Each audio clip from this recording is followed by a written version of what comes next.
गुरुर्ब्रह्मा गुरुर्विष्णुः गुरुर्देवो महेश्वरः गुरुः साक्षात् परं ब्रह्म तस्मै श्री गुरवे नमः. Om. Friends, we have to read the 27th shloka today. The earlier shloka said about the different levels of people. In society we have got different levels of people, and all those people cannot receive the same instruction in the same manner. If we tell them high philosophy, they will not be able to receive all that. And then we need not, a jnani, that is a wise man, is not expected to say shake their belief. Na buddhi bhedam janayet, buddhehe bhedanam, buddhehe chalanam. Chalanam means shaking. We are not supposed to disorient them. Let them have their own belief, and then let them become good. After all, any belief, after all, what is a religion?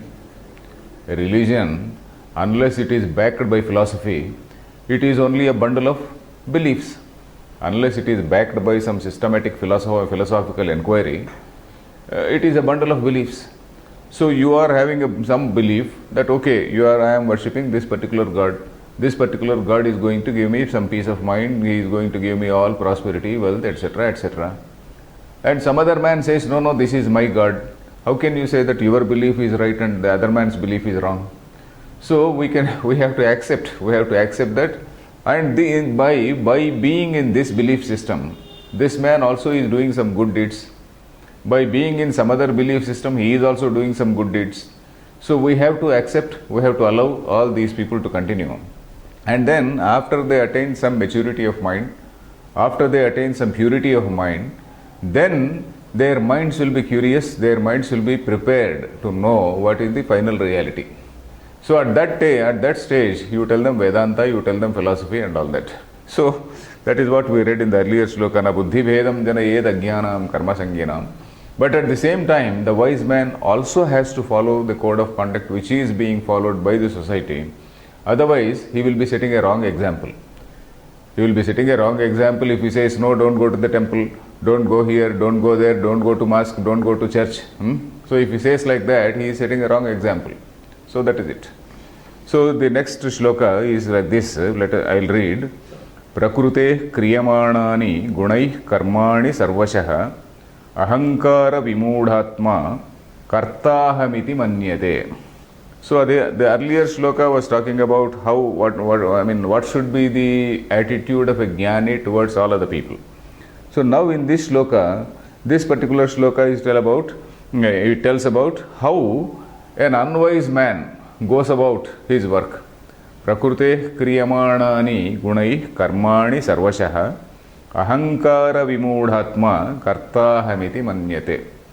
So here for the first time, Krishna is talking about the activity of the gunas. Of course, there is a reference to the gunas very, very briefly in the second chapter. Traigunya Vishaya Veda Nistraigunya Bhavarjuna. So only that much was told. Traigunya Vishaya Vedaha. So Veda there, Traigunyam, the meaning given for Traigunyam was samsara. So Nistraigunya Bhavarjuna, go beyond this cycle of samsara, this wheel of samsara. So that is how it was explained there. So here for the first time we are hearing about guna and also karma. So there is what is called guna, there is what is called some karma which is associated with that guna. So Prakrute, the overall meaning of the shloka is like this. You see, a Vidwan knows that whatever the activities are done by the body-mind complex, they are not his own. He is different from that body-mind complex. Whereas an avidwan, an unwise man, he identifies himself with the body-mind complex, and then all the activities which are being done because of the influence of these three gunas by the body-mind complex. So this unwise man, he identifies himself with all those activities. Oh, I am doing this, I am enjoying this, I am happy, I am unhappy. So this type of notion of I and mine, they are there in the mind of an unwise man because of his identification with the body-mind complex. So that is the general overall meaning of the shloka. But then actually who is the doer? The doer is gunas. Prakrutehe gunaha. So they are the say doer. But then whereas this gentleman, he thinks that he is the doer. So that is the shloka. So let us see the division of words. Prakrutehe kriyamanani gunaihi karmani sarvashaha. Then ahankara vimudhatma. It is only one word. Ahankarena vimudhaha atma yasya saha. So that is ahankara vimudhatma. One whose mind is deluded by the notion of I. Ahankara, the meaning of ahankara is aham. Aham means I. Ahamkara is notion of I. Mama is mine. Mamakara means the notion of mine. So the notion of I and notion of mine. So they are called ahankara and mamakara. And a wise man is supposed to get over them. So here this ahankara vimudhatma. Then karta aham iti. Karta aham iti. You have to break it as karta plus aham plus iti. Karta aham iti manyate. So the overall structure, if you see, say the karta, the subject here is ahankara vimudhatma. One who is deluded by the notion of I. So this gentleman, what does he do? He thinks, manyate. Manyate means he thinks. What does he think? Karta aham iti manyate. He thinks that I am the karta. So ahankarena vimudhaha atma yasya saha aham karta iti manyate. Do you follow? Ahankarena yaha purushaha vimudhaha saha karta aham iti manyate. So that is the thing. Then why? Then who else is doing? Then prakrutehe kriyamanani gunaihi. Prakrutehe gunaihi kriyamanani. Karmani. Kriyamanani karmani. This kriyamanani applies, goes with karmani. Kriyamanani has to be associated with karmani. Karmani is karma, karmani, karmani, the plural of karma. Karma means action, any activity. Karmani means all these ritualistic actions. And all these ritualistic actions, kriyamanani karmani. Kriyamanani karmani means those which are being done. Kriyamana, gamyamana. That is, what is that pratyaya? It is called shanach pratyaya. Saha gachan pibati. Suppose I say gachan pibati means chalan pibati, I say. While walking he is drinking. So while walking, so to convey that sense, while walking, while drinking, there are two say pratyayas which are called shatra pratyaya and shanach pratyaya. Gachan, piban, shwasan, etc., etc., they are called shatra pratyaya.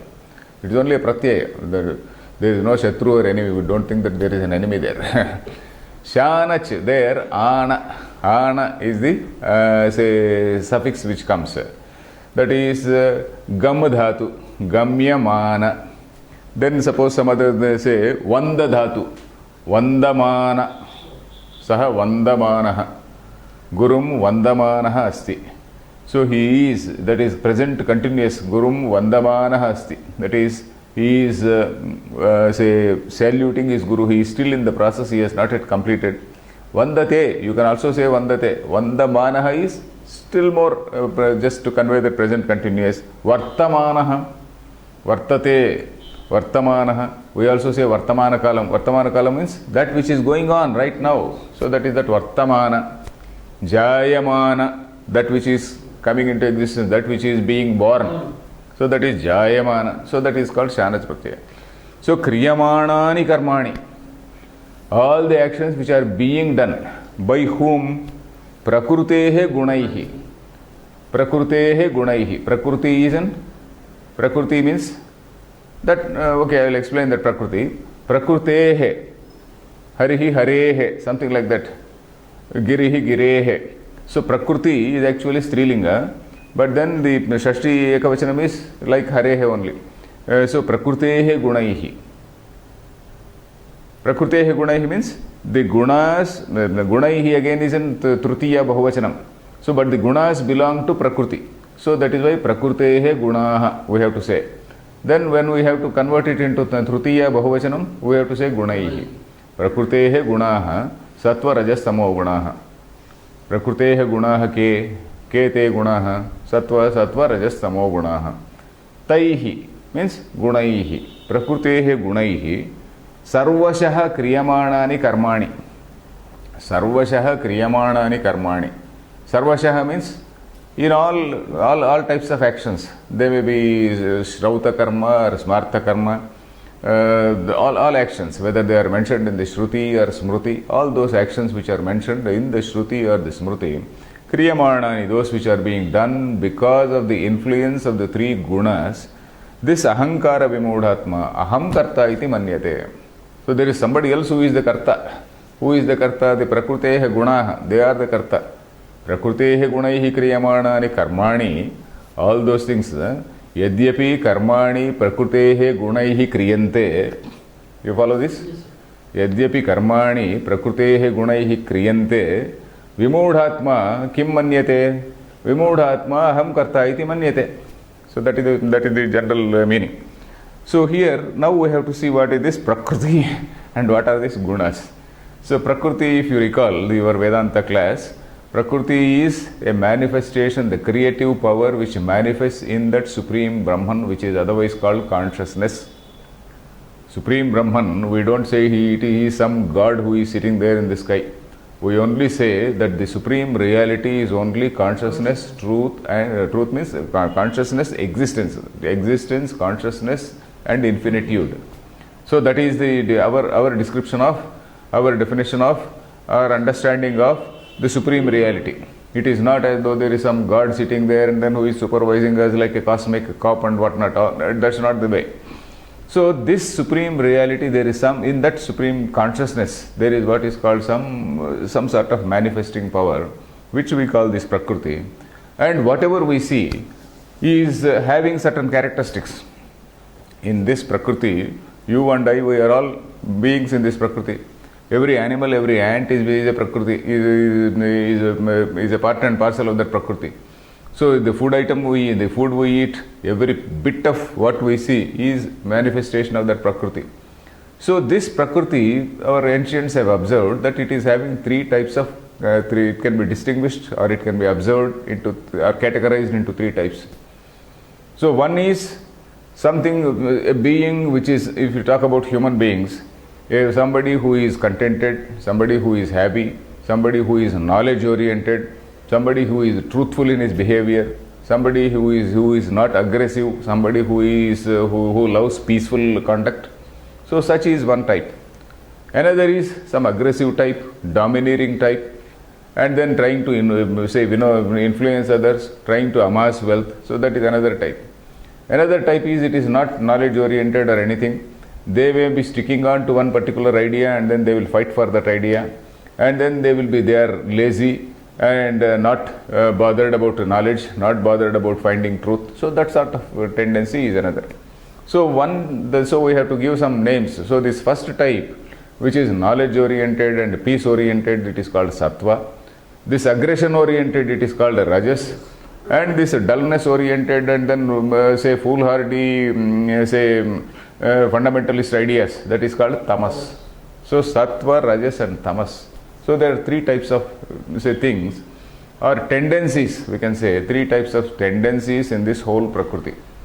So these tendencies, they create from them all this what all universe which we see, akashaha, akashad vayuhu, vayoragnihi. In that manner the whole universe it appears. First it is said that first airs appear, akashad vayuhu, that is air. From air, that is fire, vayoragnihi. And from fire, water, agner apaha, adbhyaha pruthivi. From that water you get earth, and then from the earth you get all these oshadhis. Oshadhi means all this plant kingdom, and from that plant kingdom provides food or becomes the food for all these living beings. So that way annam annat purushaha, this human being, not only human being, all beings, they come out of this food. So this whole universe is something which is a manifestation of some type of food. Everything is eating and it is getting eaten. So that is why annam, we say annam adyate atticha iti annam. Adyate, it is eaten. Atti, it eats. I eat and I also get eaten. So that way. So anyway, these are the Prakriti's gunas, the three gunas. These three gunas are there which are constituted in us in the body-mind complex, and this body-mind complex is also a product of these three gunas only, because all the senses which we have, they correspond to the five elements.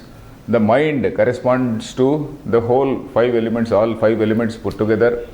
So this is what we see. This body-mind complex which we see is something which is a replica of the universal, whatever is there in the universe. So this is the microcosm, and there is a macrocosm. So this sort of arrangement is there. So it is the Prakriti's gunas which are the causatory factors, which are the actual doers in the body. It is not the human being, it is the Prakriti's gunas which are the doer. But then this gentleman, Ahankara Vimudhatma, then who am I? The question also arises. So if it is all this, then who am I? So of course that is a bigger question. How Vedantins handle that question is, whatever you can observe is not you. Suppose I observe this pen. This pen is not me. I observe this book is not me. Similarly, I observe my hand. Even without a hand, a person can live. Even without a hand or leg or say these things, a person can live. So I can also observe my body. Similarly, start observing your indriyas. When the indriyas, one indriya is absent, also the I, notion of I is there.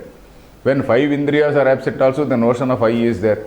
So there is in one passage in one Upanishad, all these indriyas, they leave one by one, saying that I am the boss. If I am not there, the whole body will collapse. So all these indriyas, they go away, but then they realize that they are not the thing. So like that, so there is at last there is one life force, that Hiranyagarbha life force. That life force is thing.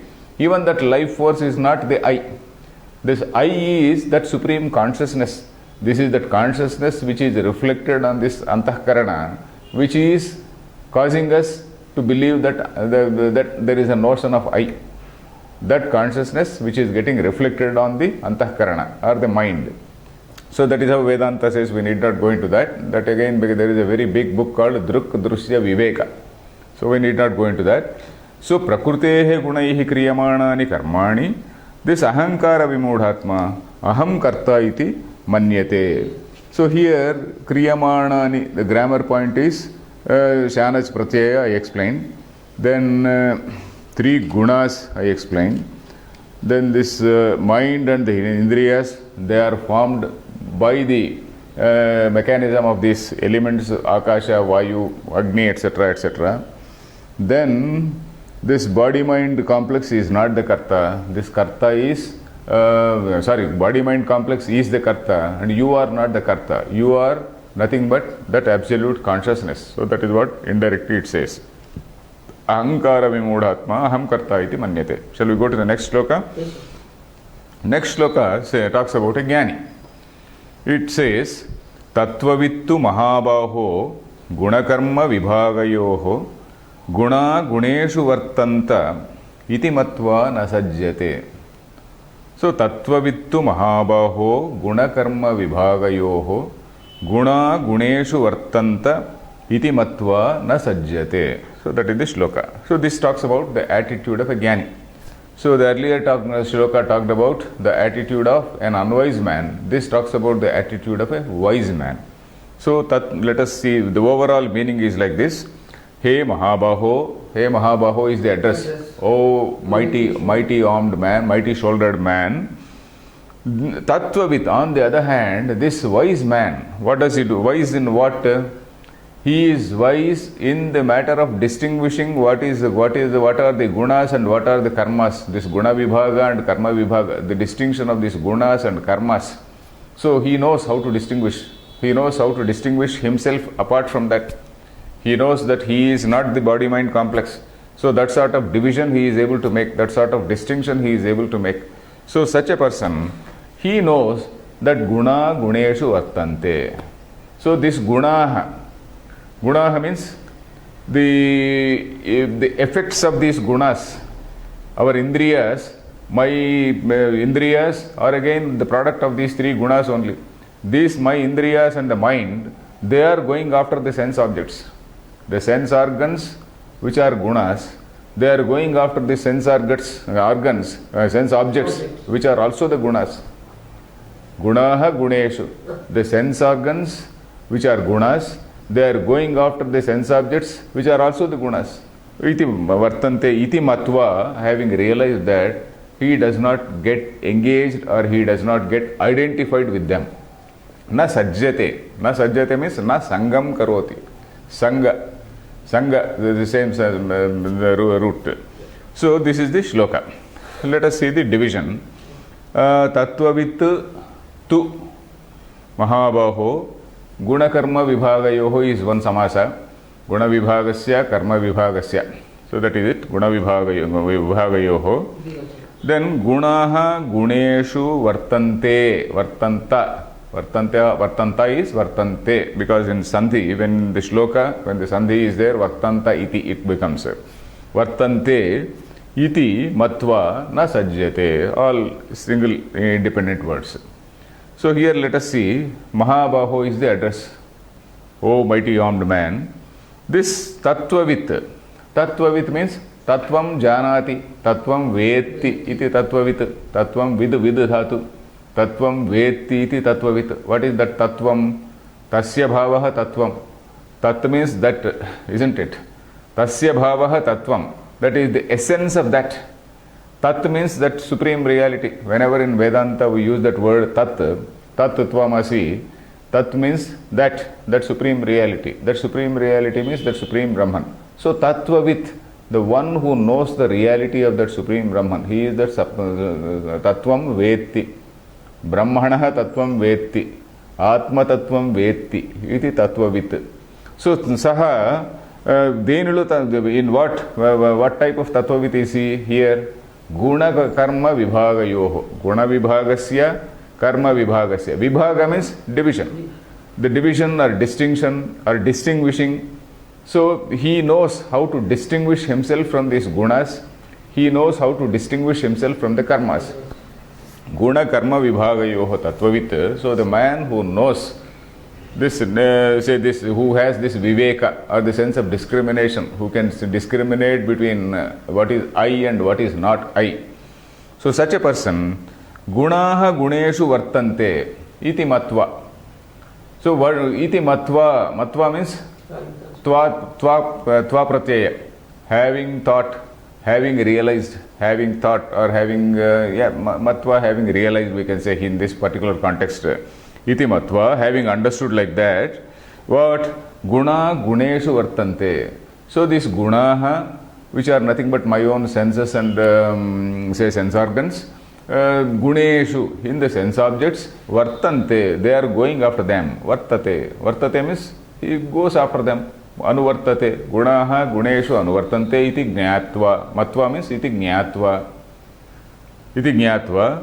Teshu na sajjate. So na sajjate means he doesn't get engaged, he doesn't get attached. Teshu na sajjate. Teshu means teshu guneshu na sajjate. Karmasu na sajjate.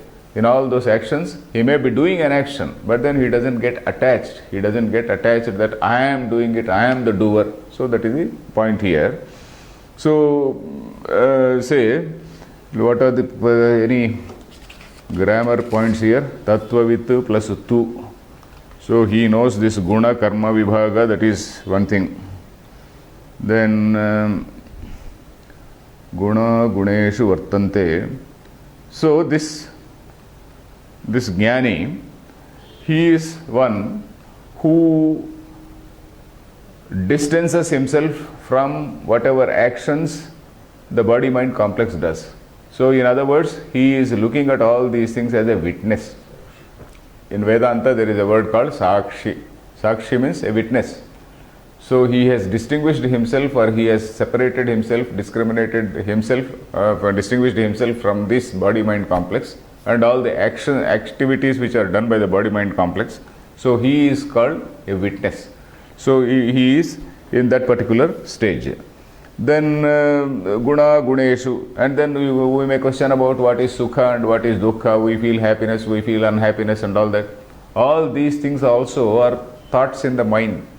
This mind in Vedanta, what we call the mind, is again an object. Mind again is not something which is myself.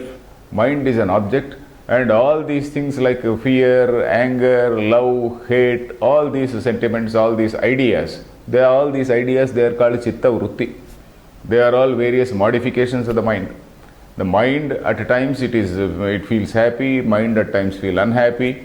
So, but this consciousness itself, it is something which is unchanging. Consciousness is unchanging. That is, consciousness is something like the light which is focused on various objects which are there in a dark room.